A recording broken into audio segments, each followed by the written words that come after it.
The Occupy movement now not only protesting Wall Street fraud, but also fighting for people harmed by that fraud, going head-to-head with banks to keep people on the brink of foreclosure in their homes. One family now taking on Wells Fargo with the help of Occupy protesters will join me in a moment. In our fourth story tonight, while that is going on, the remarkable news that the owners of Zuccotti Park, those job creators suffering under the protesters' yoke, are about $139,000 behind in their New York City taxes.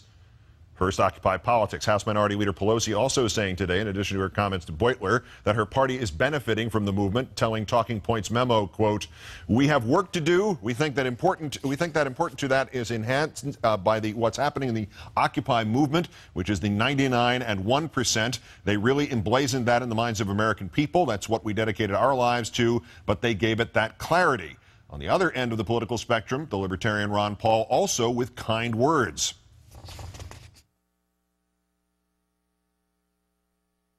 In many ways, it's a very healthy movement, so I'm not likely to be the one to say, well, why don't you get a bath and go get a job and quit crybaby, and I don't like that at all.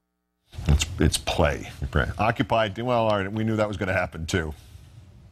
Should we just wait for a light to come on from any direction? Thank you. Occupy D.C. protesters demonstrating that they plan to keep the pressure on, building a large wooden structure there this weekend to protect protesters from the cold. Police breaking up the protest and the structure last night. They arrested 31. Meantime, protesters in Colorado also coming up with new strategies for battling the elements. As temperatures dip into the single digits, occupiers vowing to stay put.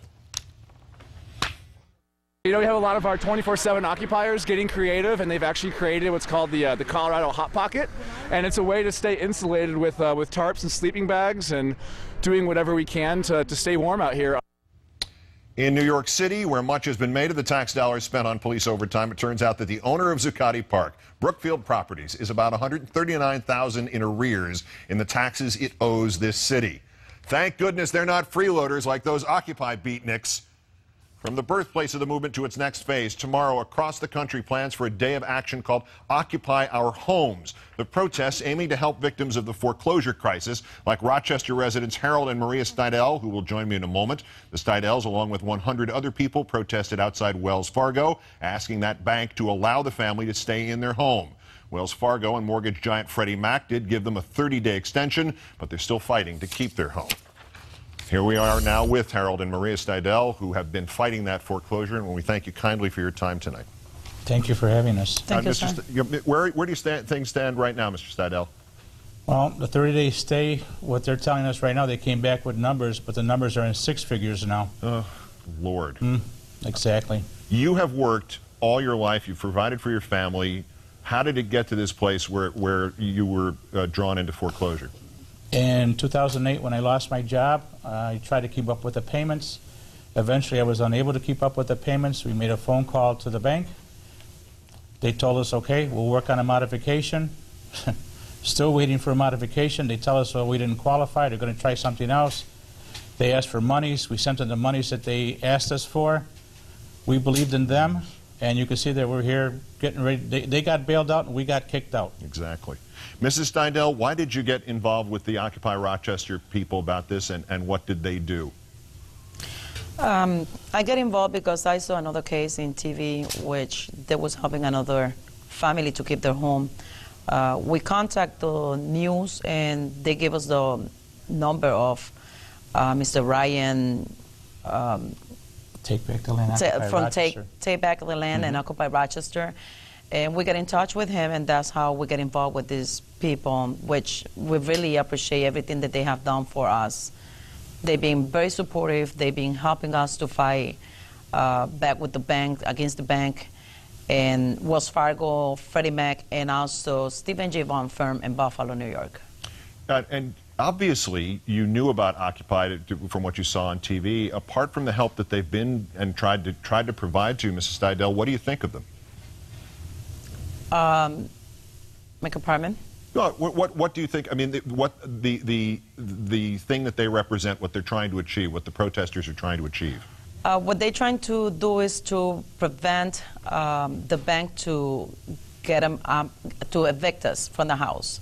Actually, they was getting ready to evict us from the house, and Occupy Rochester was ready to protest in front of my house and do a human chain in front of the house to prevent that the bank comes over and the police and whatever to take us out of the house. Goodness. Hopefully they stop the eviction because they knew about this plan that we have. So they rather prefer to just go back to the table and try to negotiate with us, but we're still waiting for negotiations. Extraordinary. Mr. Steidel, I understand you also got involved with Representative Slaughter. Congresswoman Slaughter is one of our frequent guests here and one of my favorite people in government. Has she been of help to you? At this time, it's with the OCC that we made a complaint. I have contacted her office in Niagara Falls, and we've just gotten a letter affirming that she knows about it, but we have not talked directly with her yet. Okay.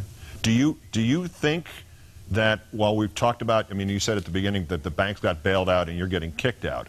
Do you think that there's any part of government that has done its job to try to protect people who are in situations like yours?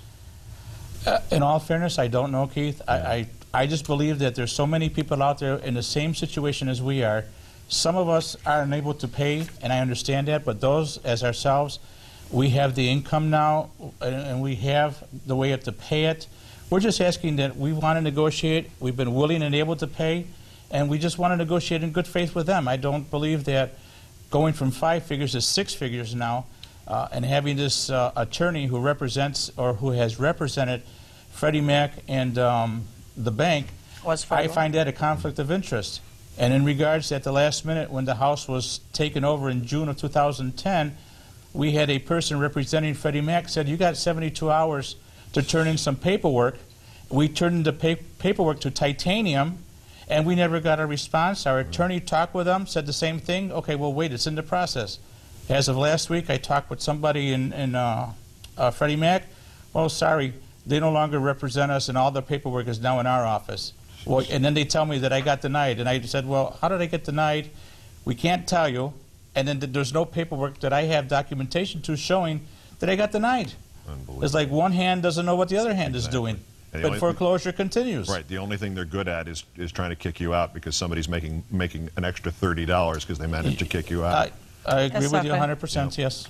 Well, Harold and Maria Steidel of Rochester, I know it doesn't help that you're far from the only family going through this, but I hope it helps a little bit that there are people out there you don't know who are pulling for you.